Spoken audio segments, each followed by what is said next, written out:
ನಮಸ್ಕಾರ ಎಲ್ಲರಿಗೂ. ಇವತ್ತು ರೀ ನಾವು ನಿಮಗೆ ಭರ್ಜರಿಯಾಗಿರುವಂತಹ ನೂಡಲ್ಸನ್ನು ತೋರಿಸ್ಕೊಡಕತ್ತೀವ್ರಿ ಇವತ್ತು ರೀ. ಆದ್ರೆ ಜೋಳದ ಹಿಟ್ಟಿನಿಂದ ಮಾಡಿರುವಂತಹ ಬಹಳ ಮಸ್ತಾಗಿರುವಂತಹ ನೂಡಲ್ಸ್ ರೀ. ಸಣ್ಣವ್ರು ಹಿಡಿದು ದೊಡ್ಡವ್ರವರೆಗೂ ನೀವು ಮನೆ ಒಳಗನ ಈ ರೀತಿಯಾಗಿ ಮಸ್ತಾಗಿ ಈ ಒಂದು ಜೋರ್ ಫ್ಲೋರ್ ಅಥವಾ ಜೋಳದ ಹಿಟ್ಟಿನಿಂದ ಮಸ್ತ್ ಮಾಡ್ಕೊಳಕ್ರೆ ಹೆಂಗಂತೇಳಿ ನಾವು ತೋರಿಸ್ಕೊಡ್ತೀವಿ ರೀ. ಅದಕ್ಕಿಂತ ಮೊದಲು ನೀವು ನಮ್ಮ ಚಾನಲನ್ನು ಸಬ್ಸ್ಕ್ರೈಬ್ ಮಾಡಿಲ್ಲ ಅಂತಂದ್ರೆ ಜಲ್ದಿ ಮಾಡಿಬಿಡ್ರಿ. ನೋಡಿ, ಇದಕ್ಕೆ 2 ಕಪ್ಪಷ್ಟು ನೀವು ಜೋಳದ ಹಿಟ್ಟನ್ನು ತೊಗೊಂಡು ನಡಬರ್ಗೆ ಈ ರೀತಿ ಜಾಗ ಮಾಡಿ ಅದರೊಳಗೆ ಬಿಸಿ ಬಿಸಿ ಬಿಸಿ ಬಿಸಿ ನೀರನ್ನು ಹಾಕಿರಿ ತೀತ್ರಿ. ಅಷ್ಟಾದ ನಂತರ ಏನು ಮಾಡಿರಿ, ಇದನ್ನು ಉಳಿದಿದ್ದನ್ನು ಸ್ವಲ್ಪ ಇದ್ರೊಳಗೆ ಚಿಟಿಕೆ ಉಪ್ಪು ಅಷ್ಟು ಹಾಕಿಬಿಡ್ರಿ. ಆಮೇಲೆ ಏನು ಮಾಡಿರಿ, ಈಗ ಉಳಿದ ದಂಡೆ ಏನಿರ್ತೈತಲ್ಲ ಹಿಟ್ಟು ಅದನ್ನು ಹಿಂಗೆ ನಡಬಾರಕ್ಕೆ ಒಂದು ಕಡತಾರ ತೊಗೊಂಡು ಅಥವಾ ಒಂದು ಚಮಚೆ ತೊಗೊಂಡು ಮಿಕ್ಸ್ ಮಾಡ್ಕೊಳ್ಬೇಕ್ರಿ.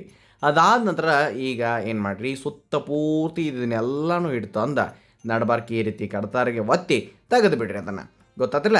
ಆಮೇಲೆ ಹಿಟ್ಟನ್ನು ನೀವು ಕಲ್ಸಕ್ಕೆ ಶುರು ಮಾಡಬೇಕಾಗೈತೆ ರೀ. ಬಿಸಿ ಇರ್ತೈತಿ, ಸ್ವಲ್ಪ ಜಾಕಿಲೆ ನೋಡ್ಕೊಂಡು ಮಾಡಿ. ಅದಾದ ನಂತರ ಇದಕ್ಕೆ ಸ್ವಲ್ಪ ನೀರು, ತಂಪು ನೀರು ಎಷ್ಟು ಬೇಕೋ ಅಷ್ಟಷ್ಟು ಹಾಕೊಂತ ಹಿಟ್ಟನ್ನು ನೀವು ಕಲಿಸಿ ನಾದಕ್ಕೆ ಶುರು ಮಾಡ್ಬೇಕ್ರಿ. ಜೋಳದ ಹಿಟ್ಟ ನಮ್ದು ಏನೈತಿರಲ್ಲ, ಇದು ಕೊಂಡದ್ದೈತೆ ಅಂದ್ರೆ ಪ್ಯಾಕೆಟ್ ಇಟ್ಟೈತ್ರಿ. ನಾವು ನಿಮಗೆ ಇದಕ್ಕಿಂತ ಮೊದಲು ರೊಟ್ಟಿಗಳನ್ನ ತೋರಿಸ್ತಿದ್ವಿಲ್ಲ, ಅವಾಗ ನಾವು ಬೀಸಿದ ಹಿಟ್ಟನ್ನು ತೋರಿಸಿದ್ವಿ. ಇದಕ್ಕೆ ಡಿಫ್ರೆನ್ಸ್ ನೀವು ನೋಡಿ ಕೂಡಲೇ ಗೊತ್ತಾಗತ್ತಿರ್ಬೋದು ರೀ.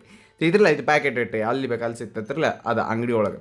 ನೋಡಿ, ಈಗ ಏನು ಮಾಡಿರಿ, ಹಿಂಗೆ ಚಂದಂಗೆ ಚರಾಚರ ಅಂಥೇಳಿ ಅದನ್ನು ಬರೋಬ್ಬರಿಯಾಗಿ ಪದ್ಧತಿಯಾಗಿ ನಾದಿ ಅದರಲ್ಲೇ ಒಂದು ಉಳ್ಳಿಯನ್ನು ಈ ರೀತಿಯಾಗಿ ಕಟ್ ಮಾಡ್ಕೊಂಡು ದೊಡ್ಡದು ಉಳ್ಳಿ. ಅದಾದ ನಂತರ ಅದನ್ನು ಈ ರೀತಿ ಕೈಯಿಂದ ಸ್ವಲ್ಪ ಉದ್ದು ಮಾಡಿ ಇಟ್ಕೊಂಡು ಬಿಡ್ರಿ.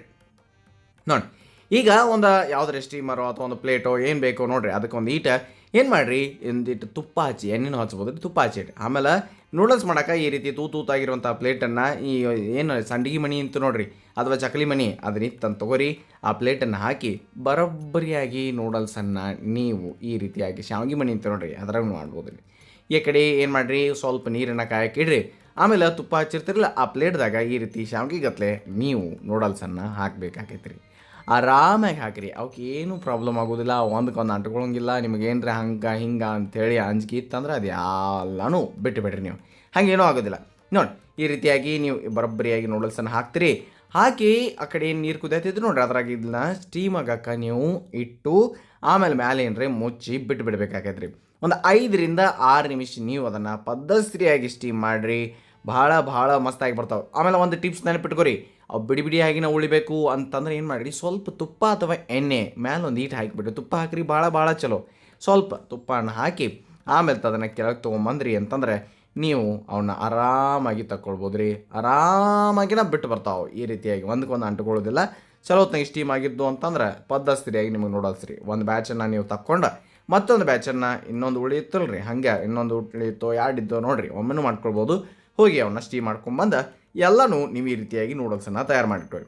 ಒಂದು ಆಗಿಂದಾಗ ಮಾಡ್ಕೊಬೋದು ರೀ. ಇಲ್ಲ ನೀವು ಅದನ್ನು ಫ್ರಿಜ್ದಾಗ ತೆಗೆದಿಟ್ಕೊಂಡು ಮತ್ತೆ ನಿಮಗೆ ಯಾವಾಗ ಬೇಕು ಅವಾಗ ಮಾಡ್ತಂತಂದ್ರೆ ಹಂಗೂ ನಡಿತೈತೆ ರೀ. ಇನ್ನು ನೂಡಲ್ಸ್ ಯಾವ ರೀತಿ ಮಾಡೋದು ಅಂತಂದ್ರೆ, ಒಂದು ಪಾತ್ರದಾಗ ಎಣ್ಣೆ ಹಾಕಿಟ್ಟು ಎಣ್ಣೆ ಆದ ನಂತರ ಉದ್ದುದಾಗಿ ಹೆಚ್ಚಿರುವಂತಹ ಈರುಳ್ಳಿ ಅಥವಾ ಉಳ್ಳಾಗಡ್ಡಿಯನ್ನು ಹಾಕಿರಿ. ಶುಂಠಿ ಬೆಳ್ಳುಳ್ಳಿ ಪೇಸ್ಟನ್ನು ನೀವು ಇಲ್ಲಿ ಹಾಕಿರಿ. ಅದಾದ ನಂತರ ಅದನ್ನು ಸ್ವಲ್ಪ ಆ ಕಡೆಯಿಂದ ಈ ಕಡೆ ಅಂತ ಫ್ರೈ ಮಾಡಿರಿ. ಆಮೇಲೆ ಇದ್ರೊಳಗೆ ಉದ್ದಂಗೆ ಕಟ್ ಮಾಡೋಂಥ ಒಂದು 2-3 ಹಸಿ ಮೆಣಸನ್ನು 2 ಅಷ್ಟು ಹಾಕಿರಿ. ಅದಾದ ನಂತರ ಸ್ಪ್ರಿಂಗ್ ಆನಿಯನ್ ಅಥವಾ ಈರುಳ್ಳಿ ಸೊಪ್ಪು ನೋಡಿರಿ ಅಷ್ಟು ಹಾಕಿರಿ. ಒಂದೇಟು ದಪ್ಪ ಅಂತ ಹಾಕಿರಿ. ಆಮೇಲೆ ಬೇಕಂದ್ರೆ ಇನ್ನೊಂದು ಸ್ವಲ್ಪ ಹಾಕಿರಿ. ತಿದ್ರಿ. ಇಷ್ಟಾದ ನಂತರ ಇದಕ್ಕೆ ನೀವು ಎಲ್ಲ ಥರ ವೆಜಿಟೇಬಲ್ಸನ್ನು ಹಾಕಬೇಕಾಗೈತೆ ರೀ. ನಿಮ್ಗೆ ಯಾವ ಬೇಕೋ ಅವೆಲ್ಲ ನಿಮಗೆ ಪಸಂದ್ ಬರುವಂಥವು ನೋಡಿ. ಇಲ್ಲಿ ಕ್ಯಾಪ್ಸಿಕಮ್ ಹಾಕಿದ್ದೀವಿ, ಕ್ಯಾರೆಟ್ ಹಾಕಿದ್ದೀವಿ, ಅದಾದ ನಂತರ ಕ್ಯಾಬೇಜನ್ನು ಹಾಕಿದ್ದೀವಿ. ಇಷ್ಟನ್ನು ಹಾಕಿ ನೀವು ಬರೋಬ್ಬರಿಯಾಗಿ ಅದನ್ನು ಚಲೋತ್ನಂಗೆ ಆ ಕಡೆಯಿಂದ ಆ ಕಡೆ ಅಂಥೇಳಿ ಮಾಡ್ಕೊತ ಇರ್ಬೇಕು ರೀ. ನೋಡಿ, ಪದ್ಧತಿಯಾಗಿ ಚಲೋತ್ನಂಗೆ. ಆದ್ರೆ ನೆನಪಿಟ್ಕೊರಿ, ಭಾಳ ಪೂರ್ತಿ ಅದನ್ನು ನೀವು ಬೇಯಿಸಕ್ಕೆ ಹೋಗಬೇಡ್ರಿ, ಸ್ವಲ್ಪ ಅದು ಹಂಗೆ ಉಳಿಲಿ. ಆಮೇಲೆ ಮೇಲೊಂದು ಈಟ ಉಪ್ಪನ್ನು ನಾವು ಸೇರಿಸೋನು. ಅಷ್ಟಾದ ನಂತರ ಮತ್ತೊಮ್ಮೆ ಅದನ್ನು ಪದ್ಧತಿಯಾಗಿ ಮಿಕ್ಸ್ ಕೊಡ್ನು ಇದ್ರಲ್ಲ. ಇನ್ನು ಸಾಸಸ್ ಕಡೆ ನೀವು ಬಂದ್ರಿ ಅಂತಂದ್ರೆ ಏನು ಮಾಡಿರಿ ಅಂತಂದ್ರೆ, ಗ್ರೀನ್ ಚಿಲ್ಲಿ ಸಾಸ್ ಹಾಕಿರಿ. ಹಾಗೆ ರೆಡ್ ಚಿಲ್ಲಿ ಸಾಸನ್ನು ನೀವು ಹಾಕಿರಿ. ಒಂದು 2 ಟೇಬಲ್ ಸ್ಪೂನ್ ಹಾಕಿರಿ ರೆಡ್ ಚಿಲ್ಲಿ ಸಾಸ್ ರೀ. ಆಮೇಲೆ ಗ್ರೀನ್ ಚಿಲ್ಲಿ ಒಂದೇ ಸಾಕು. ಅದ ನಂತರ ಇದಕ್ಕೊಂದು ಟೊಮ್ಯಾಟೊ ಕೆಚಪ್ಪನ್ನು ನೀವು ಹಾಕಿ. ಆಮೇಲೆ ಸ್ವಲ್ಪ ಸೋಯಾ ಸಾಸ್, ಇದ್ರಾಗ ಯಾವುದೇ ಸಾಸ್ ನಿಮ್ಮ ಕಡೆ ಇಲ್ಲ ಅಂತಂದ್ರೆ ಅದನ್ನು ಸ್ಕಿಪ್ ಮಾಡಿರಿ. ಆಮೇಲೆ ಒಂದು ವಿನೆಗರನ್ನು ನೀವು ಹಾಕಿರಿ. ಅಕಸ್ಮಾತ್ ನಿಮಗೆ ಸಾಸ್ ಅದು ಯಾವುದೂ ಹಾಕಲಾರ್ದ ನೂಡಲ್ಸ್ ಬೇಕು ಅಂತಂದ್ರೆ ಕಮೆಂಟ್ ಸೆಕ್ಷನ್ನಾಗ ಬರೀರಿ ವಿದೌಟ್ ಸಾಸ್ ಅಥವಾ ನೋ ಸಾಸ್ ಅಂತೇಳಿ. ನಾವು ನಿಮ್ಗೆ ಆ ವಿಡಿಯೋ ಸಹ ತೋರಿಸ್ತೀವಿ ನೋಡಿ. ಅದನ್ನೆಲ್ಲ ಮಿಕ್ಸ್ ಮಾಡಿದ ನಂತರ ಈ ರೀತಿಯಾಗಿ ನೀವು ನೂಡಲ್ಸ್ ಜೋಳದ ಹಿಟ್ಟಿನಿಂದ ನೂಡಲ್ಸ್ ಏನು ಮಾಡಿದ್ರಲ್ಲ ಅದನ್ನು ಹಾಕಿ ಕಂಪ್ಲೀಟಾಗಿ ಅದನ್ನು ಸಮಾಧಾನಲೆ ಮಿಕ್ಸ್ ಕೊಡಬೇಕಾಗತ್ತಿ. ಅಂದ್ರೆ ಪದ್ಧತಿಯಾಗಿರುವಂತಹ ಜೋಳದ ಹಿಟ್ಟಿನ ಅಥವಾ ಜೋವರ್ ನೂಡಲ್ಸ್ ತಯಾರಾಗ್ತದೆ ರೀ.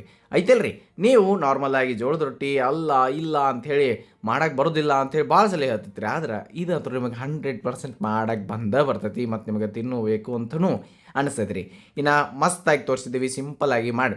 ಅಕಸ್ಮಾತ್ ನೀವು ಅನ್ಬೋದ್ರಿ ಈಗ, ಇಲ್ರಿ ಜೋಳದ ರೊಟ್ಟಿ ಅದು ಮಾಡ್ತೀವಿ, ಅದನ್ನೆಲ್ಲ ಮಾಡ್ತೀವಿ, ಇದನ್ಯಾಕೆ ಮಾಡಕ್ಕೆ ಹೋಗಿದ್ರಿ ಅಂತೇಳಿ. ಮಾಡ್ತೀವಿ ರೀ, ಗೊತ್ತೈತಿ. ಹೊರಗೆ ಹೋಗಿ ಕಣ್ಣು ಮುಚ್ಕೊಂಡು ಯಾವ್ದು ಬೇಕಾದ ತಿಂದು ಬರೋ ಬದಲಿ ಮನೆ ಒಳಗಡೆ ಸಿಂಪಲ್ಲಾಗಿ ಅವಾಗ ಈ ರೀತಿ ಏನ್ರಿ ಮಸ್ತಾಗಿ ಮಾಡ್ಕೊಂಡು ತಿನ್ನೋದು ಬರ್ರಿ. ಅಷ್ಟೇ ನಾನು ನಿಮಗೆ ಹೇಳೋದು, ಮತ್ತೇನು ಹೇಳಂಗಿಲ್ಲ ರೀ. ಹಂಗೆ ಈ ವಿಡಿಯೋ ಇಷ್ಟ ಆಗಿತ್ತು ಅಂತಂದ್ರೆ ತಪ್ಪಲಾರ್ದ ನಿಮ್ಮ ಫ್ರೆಂಡ್ಸ್ ಫ್ಯಾಮಿಲಿ ಎಲ್ಲರಿಗೂ ವಿಡಿಯೋನ ಶೇರ್ ಮಾಡಿ. ಹಾಗೆ ನಮ್ಮ ಚಾನಲ್ಗೆ ಹೊಸಬರಾಗಿದ್ದರೆ ಅಥವಾ ಇನ್ನೂ ತನಕ ನಮ್ಮ ಚಾನಲ್ನ ವಿಡಿಯೋಗಳನ್ನ ತಾವು ನೋಡಿಲ್ಲ ಅಂತಂದ್ರೆ ಒಂದ್ಸಲ ಕಣ್ಣಾಶಿ ಬಂದು ಸಬ್ಸ್ಕ್ರೈಬ್ ಮಾಡಿರಿ ಅಂತ ಹೇಳ್ತಾ, ಇದು ಸವಿರುಚಿಯ ಸೊಬಗು ಅನ್ನದಾತ ಸುಖೀ ಭವ. ಧನ್ಯವಾದಗಳು, ನಮಸ್ಕಾರ.